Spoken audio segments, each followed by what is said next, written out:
സഭ സമ്മേളിച്ച് ചോദ്യോത്തരവേള തുടങ്ങിയപ്പോൾ മുതൽ പ്രതിപക്ഷ പ്രതിഷേധം. ചെയർ ഇവിടെ ക്ലാരിഫൈ ചെയ്തു, ഇതൊരു ഡിബേറ്റ് അല്ല, ബഹുമാനപ്പെട്ട ലോപ്പി ഒന്ന് ചെയറുമായി സഹകരിക്കണം പ്ലീസ്. ഇതിനിടയിൽ നടന്ന സ്പീക്കറുടെ ഒരു പരാമർശമാണ് പ്രതിഷേധത്തിന്റെ രൂപം മാറ്റിയത്. ആരാണ് ലീഡർ? ആരാണ്? ഒരുപാട് ലീഡറുണ്ട് ഒപ്പോസിഷന്. ആരാണ് ഒപ്പോസിഷൻ ലീഡർ? ആരാ പറ? സ്പീക്കറുടെ കസേരയിൽ ഇരുന്നുകൊണ്ട് അന്ന് പ്രതിപക്ഷ നേതാവ് ആരാണ് എന്ന് ചോദിച്ചത് അങ്ങയുടെ പക്വതയില്ലായ്മയായിട്ട് തെളിയിക്കുന്നത് എന്ന് പറയേണ്ടി വന്നതിൽ എനിക്ക് ദുഃഖമുണ്ട്. ഹിന്ദു ദിനപത്രത്തിൽ പ്രസിദ്ധീകരിച്ച വിവാദ അഭിമുഖം സംബന്ധിച്ച അടിയന്തര പ്രമേയത്തിന് അനുമതി നൽകാമെന്ന് മുഖ്യമന്ത്രി വ്യക്തമാക്കി. ബോധപൂർവം ചില തെറ്റിദ്ധാരണകൾ സൃഷ്ടിക്കാനുള്ള ശ്രമങ്ങൾ നടന്നുകൊണ്ടിരിക്കുന്ന ഒരു സാഹചര്യത്തിൽ അടിയന്തരമായി ചർച്ച ചെയ്ത് കളിയാണ്. പക്ഷേ അപ്പോഴേക്കും പ്രതിഷേധത്തിന്റെ വിഷയം മാറിയിരുന്നു.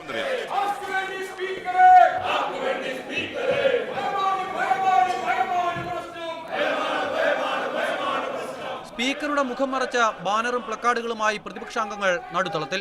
പ്രതിപക്ഷ നേതാവിന്റെ പരാമർശങ്ങൾ സഭാരേഖയിൽ നിന്നും നീക്കം ചെയ്യുമെന്ന് കൂടി പറഞ്ഞതോടെ മാത്യു കുഴൽനാടൻ ഡയസിലേക്ക്.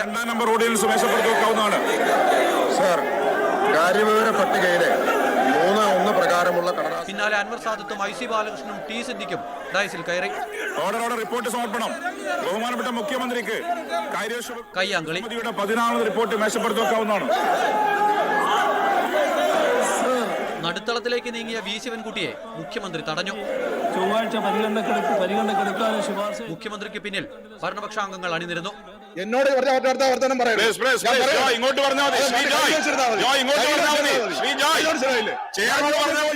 കുന്തിനും തള്ളിനും ശേഷം ബലപ്രയോഗത്തിലൂടെ പ്രതിപക്ഷാംഗങ്ങളെ വാച്ചാൻ വാർഡുമാർ ഡയസിന് താഴേക്കിറക്കി. കേരള പബ്ലിക് സർവീസ് കമ്മീഷൻ ചില കോർപ്പറേഷനുടെ കമ്പനി ഒരു വിധത്തിലും നടപടികൾ മുന്നോട്ട് കൊണ്ടുപോകാനാകാത്ത വിധത്തിലേക്ക് എത്തിയതോടെ സഭ പിരിയുകയാണെന്ന് സ്പീക്കർ. സഭയിൽ നിന്നും ഇറങ്ങിയ പ്രതിപക്ഷം സഭാ കവാടത്തിൽ കുത്തിയിരുന്നു.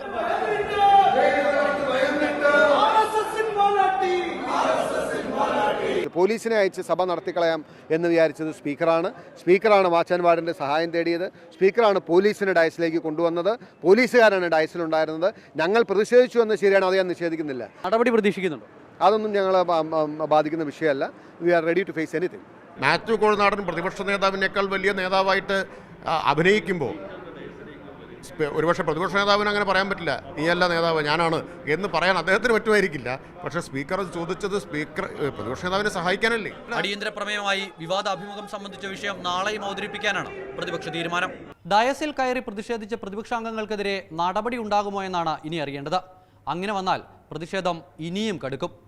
ഇന്ന് കണ്ടത് ഒരു ട്രെയിലർ മാത്രമാകാനാണ് സാധ്യത. നിയമസഭയിൽ നിന്നും അമൽ തേനമ്പറമ്പിൽ, മാതൃഭൂമി ന്യൂസ്.